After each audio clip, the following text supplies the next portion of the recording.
Presiding officer, polling officer যদি দায়িত্ব পালন না করেন তাহলে কাদের নিয়ে ভোট চালাবেন? এখন আমাদের কেন্দ্রীয় কমিটি যদি তারা সিদ্ধান্ত নেয় যে আমরা কোনো নির্বাচনে দায়িত্ব পালন করবো না, তাহলে আমরা সবাই একযোগে নির্বাচন বর্জন করব। আমরা সবাই একযোগে নির্বাচন বর্জন করব এই বলে বাঁচতে হবে, তারপরে নির্বাচন। আমি যদি মারা যাই তাহলে আমি কাকে ভোট দিব? বাঁচলে আমি যে কোনো দলকে ভোট দিতে পারবো। আমাদের যদি পেটে ক্ষুধা থাকে তাহলে আমরা সরকারের কাজ কিভাবে করব? বিএনপির কমিশনার একদম নিচে সরাসরি আমরা সবাই একদম দাঁড়া ছিলাম, উনি এসে উগ্রভাবে মাথায় বাড়ি মারছে, মারা আমাদের শান্তিপূর্ণ আন্দোলনকে বিশৃঙ্খলার মধ্যে ফেলে দিচ্ছে। আরেকজনকে দেখতে পাচ্ছি ইতিমধ্যে আহত হয়েছে। দর্শক,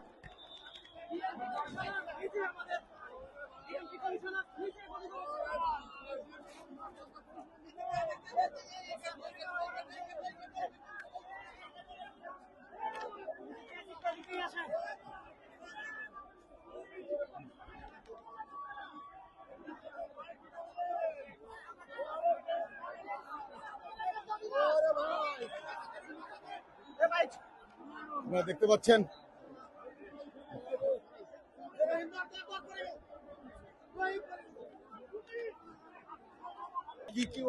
বিএনপির কমিশনার একদম নিচে সরাসরি আমরা সবাই একদম দাঁড়া ছিলাম, উনি এসে উগ্রভাবে মাথায় বাড়ি মারছে, মারা আমাদের শান্তিপূর্ণ আন্দোলনকে বিশৃঙ্খলার মধ্যে ফেলে দিচ্ছে, এমন ভাবে আহত করছে।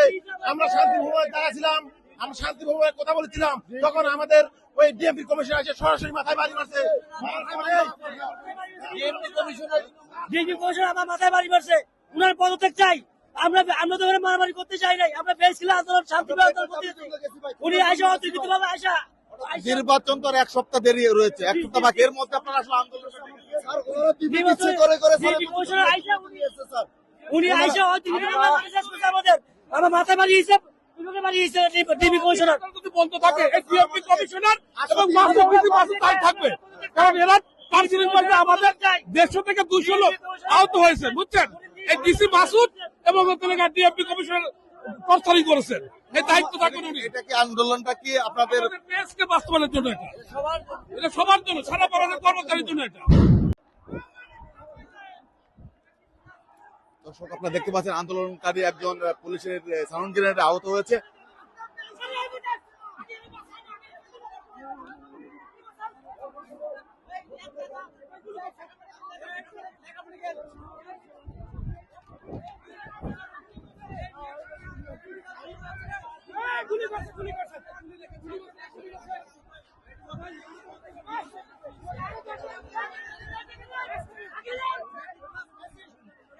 আপনারা দেখতে পাচ্ছেন একজন আন্দোলনকারী আহত হয়েছে পুলিশের সাউন্ড গ্রেনেডে।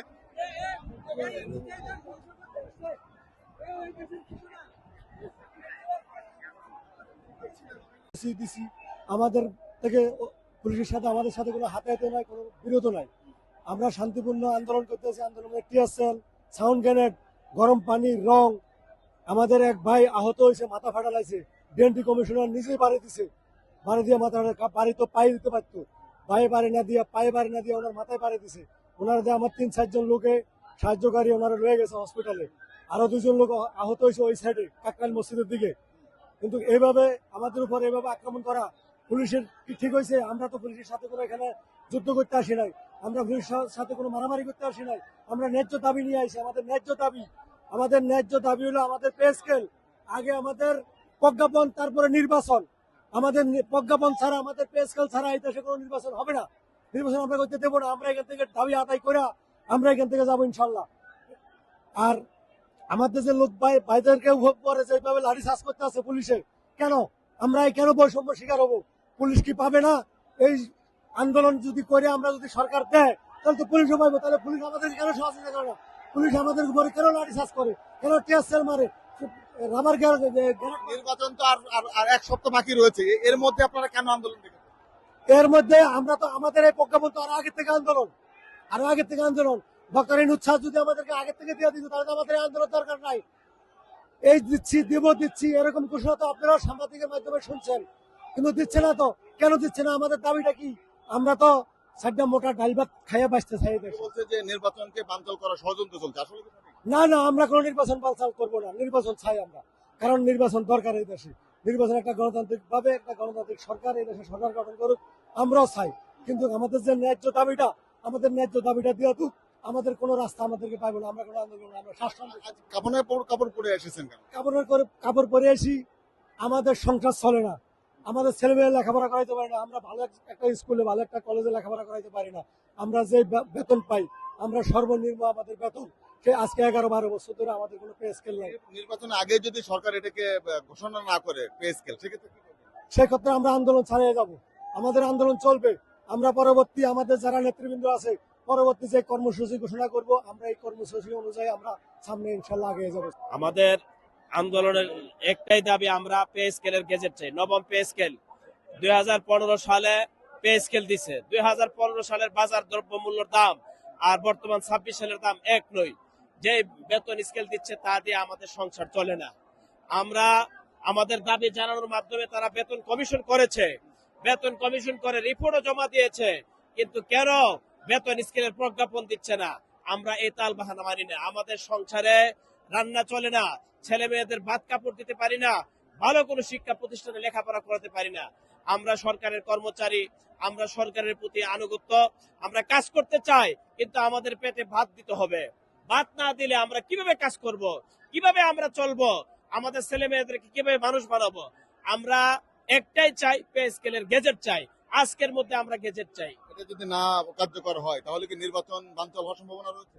নির্বাচনের দাবি আমাদের আগে না, আগে আমাদের দাবি হলো পে স্কেলের দাবি। বুঝতে পারছি স্লোগানে যে হয় প্রজ্ঞাপন নয়তো নির্বাচন, কোনটা আপনারা? আমরা প্রজ্ঞাপন চাই, আগে আমরা প্রজ্ঞাপন চাই, আগে প্রজ্ঞাপন, আগে বাঁচতে হবে, তারপরে নির্বাচন। আমি যদি মারা যাই তাহলে আমি কাকে ভোট দিব? বাঁচলে আমি যে কোনো দলকে ভোট দিতে পারবো। হ্যাঁ, এই সরকার করছে, এই সরকারকে দিতে হবে, না হলে কেন পে কমিশন করেছেন? এই তালবাহানা জাতি কখনো মানতে চায় না। এই কমিটি করে, কমিশন করে হাজার হাজার কোটি টাকা নষ্ট করেছে, হাজার হাজার টাকার প্রকল্প দিতে পারে, কোটি টাকার। আমাদের পেট চালাতে হলে তাদের এত সমস্যা কেন? কি বলছে এতদিন বাদে নির্বাচনের দ্বার প্রান্তে এসে আসলে আন্দোলনটা কেন করা হচ্ছে? না না, এটা অনেক আগে থেকে আলোচনা চলছে এবং অনেক আগের দাবি দেওয়া। এটা 10 বছর আগে থেকে আমাদের এই দাবি দেওয়া চলে আসছে।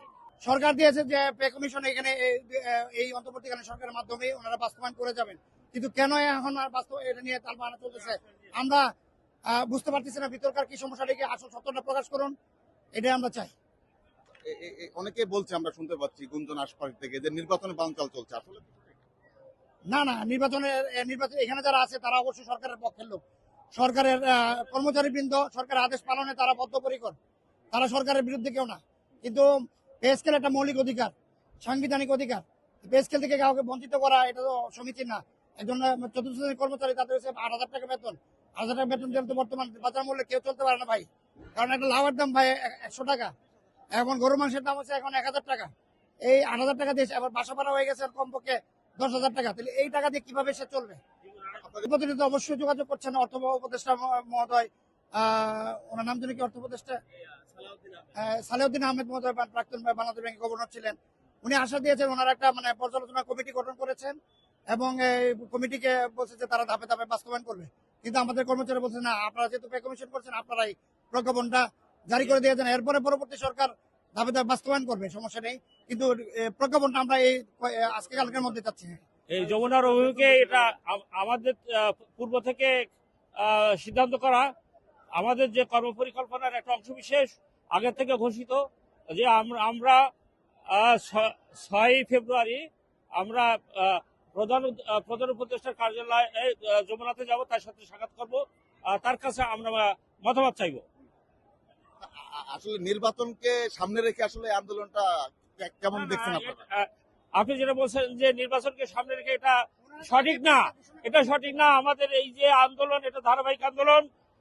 প্রত্যেক দেশে, বিশেষ করে বাংলাদেশের কথাই বলি, বাংলাদেশে প্রতি 5 বছর পর পে স্কেল দেওয়া হয়। আমাদের গত 2015 সালে পে স্কেল দিয়েছে, এরপরে আর কোনো পে স্কেল হয়নি, 11 বছর হয়ে গেছে। আমাদের 19 সাল থেকে আন্দোলন চলছে, ধারাবাহিক আন্দোলন। এরই আওতায় গত বছর অর্থাৎ 2025 সালের 5 ডিসেম্বর আমাদের এরকম একটা সমাবেশ হয়েছিল কেন্দ্রীয় শহীদ মিনারে। এরকম একটা সমাবেশের পরে পে স্কেল এর ব্যাপারে আশ্বাস দেওয়া হয় যে আমরা পে স্কেল গঠন করেছি, পে কমিশন গঠন করেছি, পে কমিশন দ্রুততম সময়ের মধ্যে আমাদের কাছে পূর্ণাঙ্গ রিপোর্ট দাখিল করলে আমরা এটা বাস্তবায়ন করব। কিন্তু গত 21শে জানুয়ারি পে কমিশন পূর্ণাঙ্গ রিপোর্ট দাখিল করেছে, অদ্যাবধি কোনো বাস্তবায়ন নাই এবং বিভিন্ন রকম টালমানোর কথা বলতেছেন। যেমন অর্থ উপদেষ্টা বলতেছেন, প্রধান উপদেষ্টা বলতেছেন যে আমরা পর্যালোচনা কমিটি, কোন পর্যালোচনা কমিটি গঠন করার কথা ছিল না। পূর্ণাঙ্গ pay commission is the wall powerful, যেখানে পূর্ণাঙ্গ পে কমিশন গঠন করা হয়েছে, তারপরে আর কোন পর্যালোচনা কমিটি হতে পারে না। যেমন বলি, উদাহরণস্বরূপ বলি যে অ্যান্টি কারাপশনের জন্য অ্যান্টি কারাপশন আছে, অ্যান্টি কারাপশনের জন্য আবার অ্যান্টি কারাপশন হতে পারে না। তাহলে এইভাবে অ্যান্টি কারাপশন চলতে থাকবে আজীবন কোনদিন। আমাদের এই যে প্রাণের দাবি, মনের দাবি, আমাদের এই জাতীয় পে স্কেল, নবম জাতীয় পে স্কেল, এটা বাস্তবায়ন সম্ভব হবে না। যে সরকারি আসুক, এইভাবে আমাদের সামনে মূলা ঝুলাই রাখবে। হ্যাঁ, সরকার বলছেন, আমাদের মাননীয় অর্থ উপদেষ্টা মহোদয় সালেউদ্দিন আহমেদ সাহেব সকালে বলেন যে টাকা নাই, পরের দিন সকালে বলেন হ্যাঁ আমাদের রিজার্ভ ভালো, 42,000 কোটি টাকা আমাদের রিজার্ভ। গত মাসে এই মাসে আমাদের ডবল ফরেন কারেন্সি আসছে, রিজার্ভ অনেক বেড়ে গেছে। এবং উনি এও বলেছেন যে আমরা আপনাদের পে স্কেল দেওয়ার জন্য 22,000 টাকা আমরা সম্পৃক্ত বাজেটে বরাদ্দ রেখেছি। তাহলে সমস্যা কোথায়? এখন আগামী সরকারের কথা বলে এগুলো না দেওয়ার কথা। আর আগামী সরকার নতুন ভাবে আসলে, নতুন নির্বাচিত সরকার আমাদেরকে কোনো স্কেল দেবে না। ওনারা বলবেন যে টাকা নাই, ফান্ডে টাকা নাই, বিগত সরকার কোনো টাকা রেখে যায়নি, তাই কোনো পর্যালোচনা কমিটি হতে পারে না। পূর্ণাঙ্গ পে কমিশনের পরে কোনো পর্যালোচনা কমিটি হতে পারে না। অ্যান্টি কারাপশনের পরে যেমন কোনো অ্যান্টি কারাপশন হতে পারে না। অ্যান্টি কারাপশন হয় না। আমি যেটা মনে করি, এসব টালবাহানা এগুলো না দেওয়ার ওসিলা মাত্র। এইভাবে আন্দোলন চলতে থাকবে। আমাদের কেন্দ্রীয় কমিটি যে সিদ্ধান্ত দেয়, সেটা যদি তারা সিদ্ধান্ত দেয় যে আগামীতে নির্বাচনে আমরা অংশগ্রহণ করবো না, এই 22 লক্ষ কর্মচারী তো নির্বাচন গ্রহণ করবে। ভোট গ্রহণকারী কর্মকর্তা, রিটার্নিং অফিসার, ডিসি স্যার, সহকারী রিটার্নিং, ইউনো। এখন ইউনো মহোদয় ভোট চালাবেন তাদের নিয়ে। যদি প্রিজাইডিং অফিসার, সহকারী প্রিজাইডিং অফিসার, পোলিং অফিসার যদি দায়িত্ব পালন না করেন, তাহলে কাদের নিয়ে ভোট চালাবেন? এখন আমাদের কেন্দ্রীয় কমিটি যদি তারা সিদ্ধান্ত নেয় যে আমরা কোন নির্বাচনে দায়িত্ব পালন করব না, তাহলে আমরা সবাই একযোগে নির্বাচন বর্জন করব। এই বলে আমাদের উদ্দেশ্য, আমাদের কর্মচারীরা আমরা যারা আছি বাংলাদেশে, তাদেরকে পে স্কেল দেওয়ার হয়েছিল 2015 সালে। অদ্যবধি আমাদেরকে পে স্কেল দেওয়ার কথা বলে সরকার একটি কমিটি গঠন করেছিল, যে কমিটি মাধ্যমে পে স্কেল বাস্তবায়ন করার কথা ছিল সরকারকে। অদ্যবধি সময়ে কর্মচারীদেরকে নিয়ে সরকার একটি তালবাহানা শুরু করেছে, যা আমাদের কর্মচারী সমাজে একটি মানবতার জীবন যাপন হচ্ছে। সরকার আমাদের কর্মচারীদের এই মানবতার জীবন যাপনের প্রতি তার কোনো কর্ণপাত নাই। আগামী নির্বাচনে আমরা সরকারি কর্মচারী যারা রয়েছি, আমরা স্বতঃস্ফূর্তভাবে সরকারকে বিভিন্ন ভাবে সহযোগিতা করতে চাই, যেহেতু আমরা প্রজাতন্ত্রের কর্মচারী। এখন পাশাপাশি আমরা এটা বলতে চাই যে আমাদের পরিবার পরিজন নিয়ে আমরা যে মানবতার জীবন যাপন করছি, এবং বিগত সময়ে আমাদের পে স্কেল দেওয়ার জন্য সরকার যে একটি কমিটি গঠন করেছে, সেই কমিটির রিপোর্ট অনুযায়ী আমাদেরকে এই পে স্কেল বাস্তবায়ন করা হচ্ছে না। বিধায় সরকারের কাছে আমরা উদ্যত আহ্বান জানাই। আপনাদের কি প্রতিশ্রুতি দিয়েছিল? সরকার আমাদেরকে পে স্কেল দিবে বলে প্রতিশ্রুতি দিয়েছিল, কিন্তু অদ্যবধি পে স্কেলের নামে আমাদের সঙ্গে প্রহসন করা হচ্ছে, যা আমাদের কর্মচারী সমাজে একটি কি বলা যায় যে অমানবিক পরিবেশ। নির্বাচনের প্রজ্ঞাপন হওয়ার আগে পরে আসলে কোন আন্দোলন, মিছিল, মিটিং আসলে আমরা দেখছি না, কিন্তু হঠাৎ আমরা এটা আসলে আপনারা নতুন করে আবার কেন? আমরা নতুন করে করছি না। আমরা আমাদের বিগত সময়ে এই পে স্কেল নিয়ে বিভিন্ন দাবি দাবা সরকারের কাছে আমরা বিভিন্ন সংগঠনের মাধ্যমে পেশ করেছি, এবং সরকার সেগুলো প্রতিশ্রুতি দিয়েছিলেন যে আমাদেরকে পে স্কেল দিবেন জানুয়ারির নির্বাচনের আগেই, এবং জানুয়ারির প্রথমেই আমাদের এই পে স্কেল বাস্তবায়ন করার কথা ছিল। কিন্তু যেহেতু আমরা পে স্কেলের বাস্তবায়নের কোনো নমুনা আমরা দেখতে পাচ্ছি না। আমাদের যদি পেটে ক্ষুধা থাকে তাহলে আমরা সরকারের কাজ কিভাবে করব? আমাদের পরিবার পরিজন নিয়ে আমরা মানবতার জীবন যাপন করছি। সরকার যদি আমাদের এতটুকু বিষয় না দেখেন তাহলে সরকারের পাশে থেকে আমরা যে কাজ করব প্রতিনিয়ত সেটা কিভাবে সম্ভব আপনি নিজেই বলেন। আমাদের উদ্দেশ্য ছিল যে প্রধান উপদেষ্টা মহোদয়কে আমরা আমাদের দাবি দাবাগুলো পেশ করব, কিন্তু আমাদেরকে বিক্ষিপ্তভাবে প্রেয়ার সেল নিক্ষেপ করে আমাদেরকে সেই আমাদের যে আহত হয়েছে অনেক লোক এবং আমাদের যে আশা যে আমাদের যে দাবি সে দাবি আমরা যথাযথভাবে পৌঁছাইতে পারি নাই।